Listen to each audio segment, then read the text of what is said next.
Dans la première lecture, on nous parle de sagesse. Mais qu'est-ce que la sagesse? Qu'est-ce que la sagesse?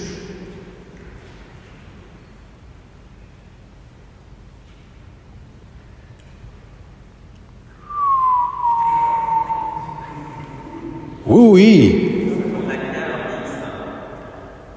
Ce qu'on acquiert en vieillissant, dont les jeunes sont pas sages. Pas toujours. Merci. La sagesse, c'est ce qu'on acquiert en vieillissant. Oui.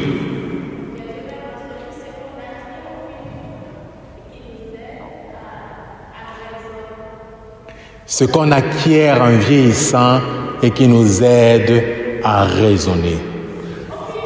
Au fil du temps, les jeunes ne raisonnent pas. Oui.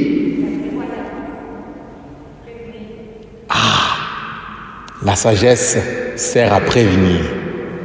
Ça commence à être intéressant. Pas que ce n'était pas intéressant ici, là.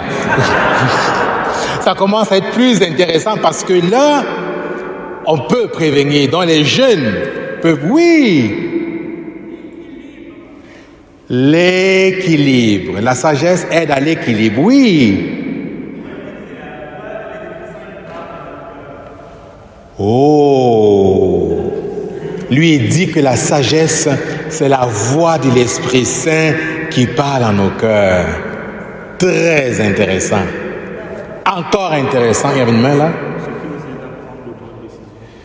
Ce qui nous aide à prendre de bonnes décisions. Yes, oui. La sagesse nous aide à faire la volonté de Dieu. Il y avait une main quelque part. Oui.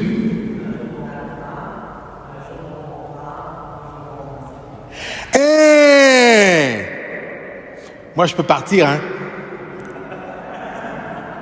Un jour, on l'apprend. Un jour, on la comprend. Et un jour, on la transmet. Waouh! Si ce n'est pas l'Esprit Saint qui souffle dans ce lieu ce matin, je ne sais pas c'est quoi. Continuez, la sagesse. Même derrière moi, vous pouvez parler, hein. La sagesse sert au discernement. Merci. Quoi d'autre? La sagesse aide à aider son prochain. Maintenant, il y en a qui ont des prions là. Trichez un peu là. Tout ce qu'on a dit, excellent.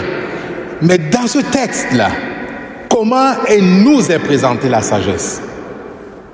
Là où vous avez dit c'est quoi la sagesse, mais comment elle nous est présentée? Oui, en arrière.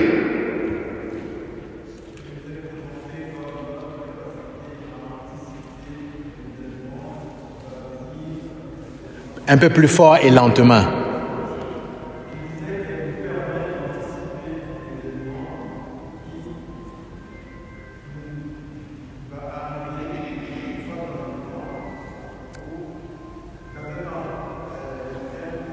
Yes. Elle nous permet d'anticiper les événements, ce qui va arriver dans un temps proche ou lointain. Merci. Mais dans ce texte-là, qu'est-ce qu'on nous dit? Oui, elle permet d'anticiper, mais qu'est-ce qui est... C'est quoi le cue là? Oui. On parle de sagesse, vous me parlez de Dieu. Intéressant. Vous êtes bien dans le livre de la sagesse, dans la première lecture? Vous êtes bien dans la première lecture, là? Il y en a qui ont les textes avec eux, je vous vois fouiller, là. Ah ouais! Je boue, oui. Prévoir.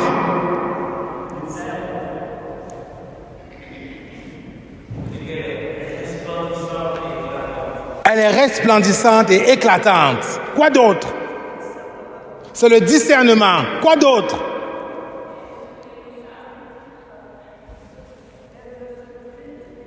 Elle ne se flétrit pas. Yes, quoi d'autre?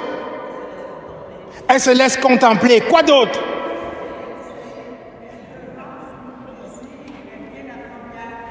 Elle est bien la première. Oui.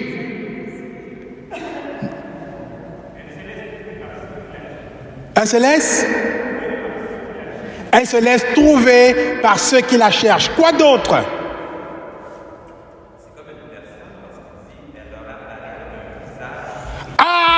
Ah, c'est comme une personne, elle apparaît avec un visage souriant.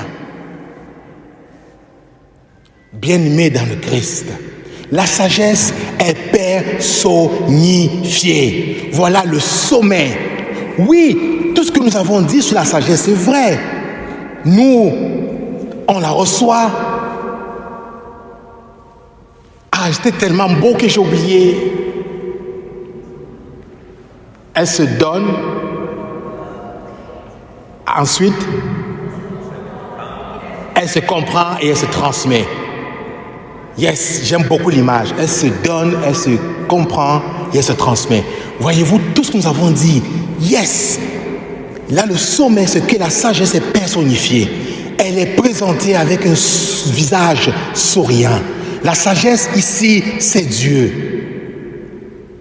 Bien-aimés dans le Christ, ce texte-là devrait nous réveiller dans nos conceptions actuelles de Dieu, car nous avons tendance à réduire Dieu à une énergie cosmique, à une idée, à une étoile dans le ciel, à tout genre de fantasmes.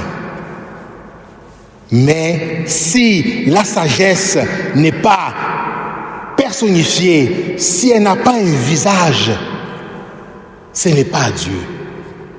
Ce n'est pas Dieu, c'est juste une réalité abstraite. Dieu, sagesse, a un visage, se laisse chercher et se laisse trouver par celles et ceux qui la cherchent. Et le psalmiste dit « Mon âme a soif de toi, mon Dieu ».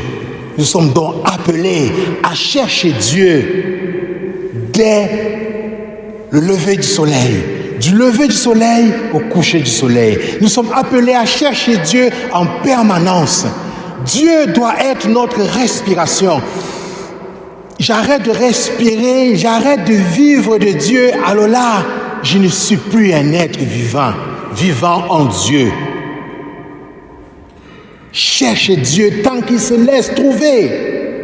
Le chercher en toutes choses, en tout lieu, en toutes circonstances. C'est pourquoi, quand nous cherchons Dieu, nous rencontrons une personne et non pas une idée. Nous cherchons Dieu, nous le rencontrons à travers nos frères et nos sœurs. Il peut se manifester en nous de manière miraculeuse, pas bien des moyens. Mais Dieu ne tombe pas du ciel dans le vide. Il se laisse trouver dans nos frères, dans nos sœurs, surtout dans ces personnes qui nous font le plus souffrir, qui nous prennent le plus d'énergie, qui nous tapent le plus sur les nerfs.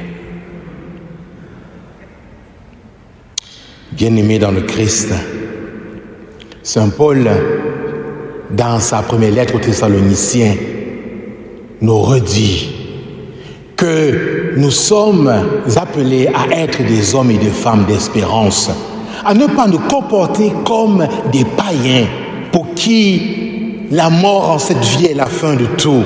Saint Paul nous invite autrement à ne pas attendre la fin, la vieillesse ou des épreuves difficiles dans nos vies pour chercher Dieu. Car le Dieu auquel nous croyons, c'est le Dieu des vivants.